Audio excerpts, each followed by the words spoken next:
Hello friends, मैं गौरव एक बार फिर से आप सभी का स्वागत करता हूं मनी मेंटर्स में। और आज का जो हमारा टॉपिक है वो 5 गवर्नमेंट स्कीम, ऐसे स्कीम जो आपको ज़्यादा से ज़्यादा रिटर्न दे एफडी के कंपैरिजन में। तो ज़्यादा समय आपका ना लेते हुए मैं इस वीडियो को शुरुआत करता हूं। इसमें पहला जो है हमारा है वो है एनएससी। अब ये एनएससी क्या है? तो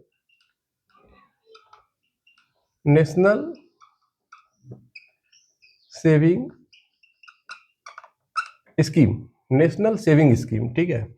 अगर आप अपने पैसे को सेव रखना चाहते हैं, किसी तरह का रिस्क में नहीं डालना चाहते हैं, जैसे अगर आप एसआईपी वगैरह में क्या है कि वो इक्विटी में इन्वेस्ट करते हैं, तो उसमें क्या है कि थोड़ा रिस्क रहता है। लेकिन अभी मैं आपको जो 5 स्कीम बताने जा रहा हूँ, इस पे आपका पैसा बिल्कुल सेफ रहेगा, आप आसानी से इन्फ्लेशन को बीट कर सकते हैं और एफडी से ज़्यादा रिटर्न मिलेगा।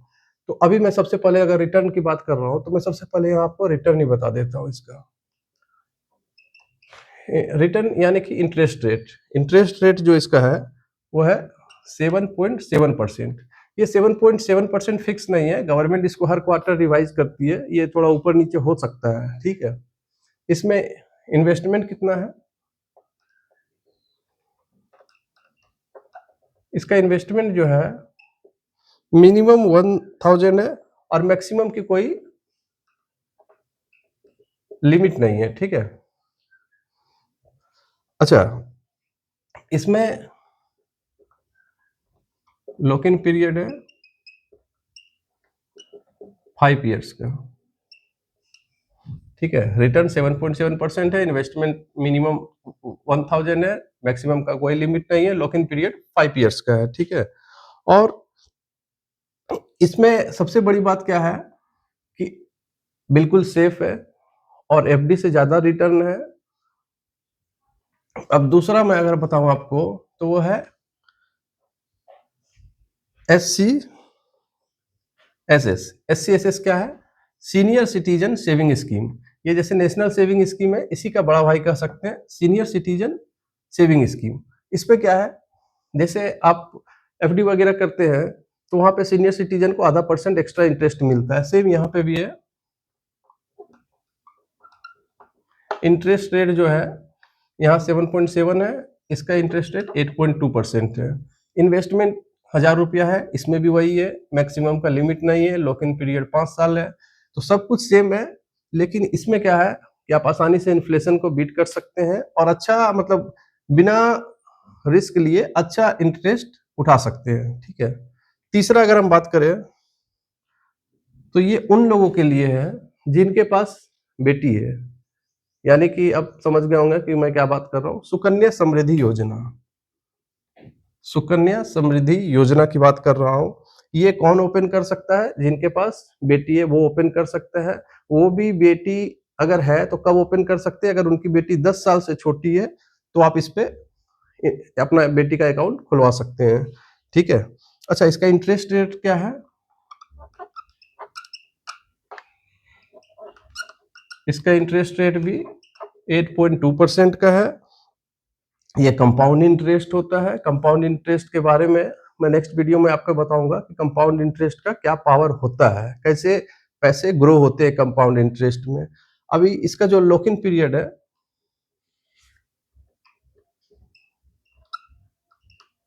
लॉक इन पीरियड जो है 15 साल का होता है। इसके बाद आप इसको चाहे तो 18 साल और 21 साल में बच्चे के हायर एजुकेशन के लिए या उसके मैरिज के लिए पैसे विड्रॉ कर सकते हैं। इसमें मिनिमम इन्वेस्टमेंट जो है वो 250 रुपया पर मंथ है और मैक्सिमम जो है 1.5 लाख रुपया है, सॉरी पर ईयर है, ठीक है। अच्छा, इसको आप ओपन कहाँ कर सकते हैं? तो इसको कोई भी बैंक या पोस्ट ऑफिस में जाके ओपन कर सकते हैं। इसका जो इंटरेस्ट मिलता है, जैसे कि अपने जैसे 1.5 लाख फर्स्ट ईयर में इन्वेस्ट किया तो इसका जो आपको 8.2% मिलेगा, तो ये कुछ तो ग्रो होगा। जो भी इसका 8.2% होता है, जैसे मान के चलते हैं कि अगर 1.5 की जगह 1.6 हो गया तो 10,000 रुपया का आपको फायदा हुआ। तो ये जो 10,000 रुपया का प्रॉफिट हुआ ये भी टैक्स एग्जेम्प्टेड रहेगा। ये तो 10,000 रुपया अभी दिख रहा है, जब आप 15 साल तक यहाँ इन्वेस्टमेंट करते हैं, 15 साल जो आपका लॉक इन पीरियड है, तो वहां पे ये लाखों में पहुंच जाता है। तो यहाँ पे जो आपको इंटरेस्ट ग्रो हो रहा है वो भी आपका टैक्स एग्जेम्प्टेड है। ठीक है, अब हम बात करते हैं चौथा जो है, इसके बारे में काफी लोग जानते होंगे, पीपीएफ। पीपीएफ यानी कि पब्लिक प्रोविडेंट फंड। ठीक है, इसका इंटरेस्ट रेट क्या है? इंटरेस्ट रेट, इसका इंटरेस्ट रेट जो है वो है 7.1%। ठीक है, इसका भी जो लॉक इन पीरियड है वो 15 साल का है, और ये भी कंपाउंड इंटरेस्ट होता है, और इस पे भी जो है टैक्स एग्जेम्प्टेड है। मतलब जो मैंने अभी आपको यहाँ बताया कि जो आपके पैसे ग्रो हो रहे हैं, तो ग्रो होने पे बाद जो आपको पैसे मिलेंगे उस पर आपको कोई टैक्स पेड नहीं करना है। तो ये चार तो आप समझ गए होंगे। अब मैं जो पांचवा बात करने जा रहा हूँ, वो पांचवा जो है वो है MIS।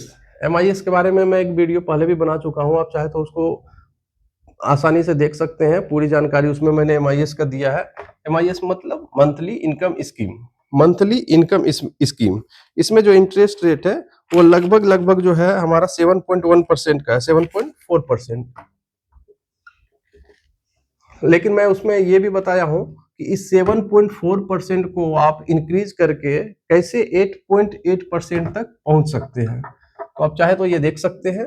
इसमें क्या है कि इसमें आप मिनिमम 1000 रुपया से शुरू कर सकते हैं और मैक्सिमम 9 लाख तक इन्वेस्ट कर सकते हैं। ये सिंगल अकाउंट के बारे में है। अगर आप ज्वाइंट अकाउंट खोलाते हैं तो इसमें आप 15 लाख तक इन्वेस्ट कर सकते हैं। इसमें अगर आपको पैसे बढ़ाना है, जैसे 1000 की जगह अगर बढ़ाना है तो 1000 के मल्टीपल में ही बढ़ा सकते हैं। 1000, 2000, 3000, 4000, 5000 इस तरह से बढ़ा सकते हैं। ऐसा नहीं कि आप 4500, 2500, 5500 जमा कर सकते हैं। ठीक है, अब ये क्या है कि जैसे अभी हमारा टैक्स जो है 12 लाख तक इनकम टैक्स फ्री है, तो इससे जो आपका इनकम आएगा वो टैक्स फ्री नहीं है। जैसे मैंने आपको यहाँ पे बताया था कि इसमें जो भी पैसा ग्रो करेगा, इसमें जो भी पैसा ग्रो करेगा वो इनकम टैक्स फ्री रहेगा, लेकिन इस पे जो भी पैसा आपको ग्रो करेगा वो आपका टैक्स एग्जेम्प्टेड नहीं है। ठीक है, अब इसमें जैसे एक बात ये भी है कि इसमें जो भी पैसा आप जमा कर रहे हैं वो आपका, ये सारे तो जैसे पीपीएफ है, ये 15 ईयर्स तक आपको देना है। सुकन्या में आपको 15 ईयर्स तक हर मंथ में चाहे तो या साल में एक बार जैसे भी हो आप दे सकते हैं। लेकिन ये क्या है, लमसम अमाउंट है। मतलब आप एक बार इन्वेस्ट करते हैं और यहाँ से, जैसा कि नाम से ही पता चल रहा है, मंथली इनकम स्कीम, आपको हर मंथ उससे जो भी आपका यहाँ से इंटरेस्ट बन रहा है 7.4% वो आपको मिलता रहेगा। ठीक है, तो ये 5 स्कीम जो मैंने बताया बिना रिस्क लिए आप इसमें इन्वेस्ट करके अच्छा इनकम कर सकते हैं। धन्यवाद।